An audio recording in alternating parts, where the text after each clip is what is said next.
আসসালামু আলাইকুম ভিউয়ার্স, আমন্ত্রণ জানাচ্ছি আজকের ভিডিওটি দেখার জন্য। আজকের ভিডিওটি আপনার টাইটেল দেখে বুঝে গিয়েছেন যে আসলে ফার্মেসি কাউন্সিলে সি ক্যাটাগরি ফার্মাসিস্ট হিসেবে আপনার সার্টিফিকেট পাওয়া পর্যন্ত কী রকম আপনার একটি খরচ হতে পারে সেটা নিয়ে মোটামুটি একটা ধারণা দিব। যারা ভর্তি হতে চাচ্ছেন তারা প্রথম থেকে কিন্তু এই ধারণাটা পেলে আপনাদের জন্য সুবিধা হয়। তো যারা ভর্তি হতে চাচ্ছেন তাদেরকে আমি বলে রাখবো, এই কোর্সটি করতে আপনাকে অবশ্যই ধৈর্য ধারণ করতে হবে। এটা সময় সাপেক্ষ এবং প্রচুর কষ্ট করতে হবে সার্টিফিকেট পাওয়া পর্যন্ত। এক কথায় বলে আপনাকে প্রচুর হয়রানির শিকার হতে হবে। তো এইখানে প্রথম যখন ভর্তি হবেন, এটার আগে ছিল ভর্তি ফি ছিল ৩,৯৬০ টাকা সরকারি। এটা সামনে থেকে এটা ৫,০০০ টাকা হওয়ার সম্ভাবনা খুবই বেশি। তো ধরে রাখেন ৫,০০০ টাকা ভর্তি। এরপর আপনার যাওয়া আসা তো আছেই, তা বাদ দিলাম। আমি এখানে শুধু যে অফিসিয়াল যে খরচগুলি সেটা আপনাদেরকে বলছি। তো ৫,০০০ টাকা সামনে থেকে ভর্তির জন্য ফি নেওয়া হবে। তারপর আপনার দেখা যাচ্ছে আপনার যাওয়া আসা ক্লাসের এগুলি আছে। এরপর যখন পরীক্ষার আগে মডেল টেস্টের জন্য হয়তো দেখা যাবে প্রশ্নপত্র তৈরি করার জন্য সেখানে ১০০ টাকা ২০০ টাকা খরচ হতে পারে, এটা সামান্য ব্যাপার। তারপর আপনারা যখন পাশ করে ফেলবেন, পাশ করার পর আপনাদেরকে রেজিস্ট্রেশন নাম্বারের জন্য আবেদন করতে হবে। রেজিস্ট্রেশন নাম্বারের জন্য আবেদন করবেন, এটা আগে ছিল ২৬০ টাকা।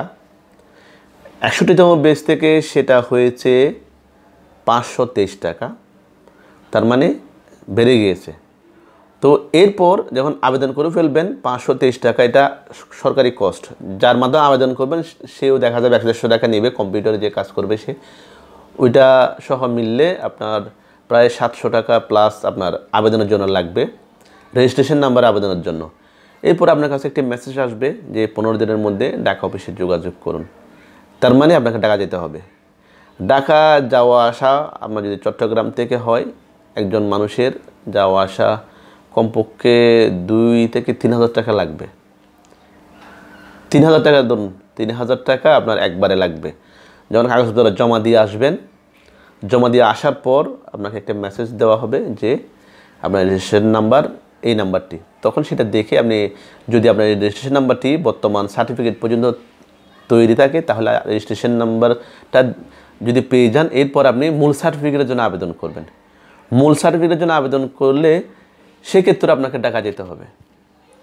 ঢাকা গিয়ে আপনার সার্টিফিকেট আনতে হবে। এটা কিন্তু আপনার নিজেকে যেতে হবে, অন্য কেউ গেলেও হবে না।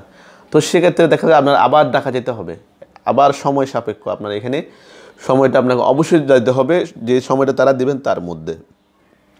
তো সেখানে দেখে আবার দেখা যায় ২,০০০ ৩,০০০ টাকা আপনার খরচ হবে ঢাকা আসা যাওয়া খাওয়া দাওয়া এগুলো নিয়ে। তাহলে আপনারা প্রথম থেকে এটা একটু হিসাব করে দেখবেন। আমি যে কথাগুলি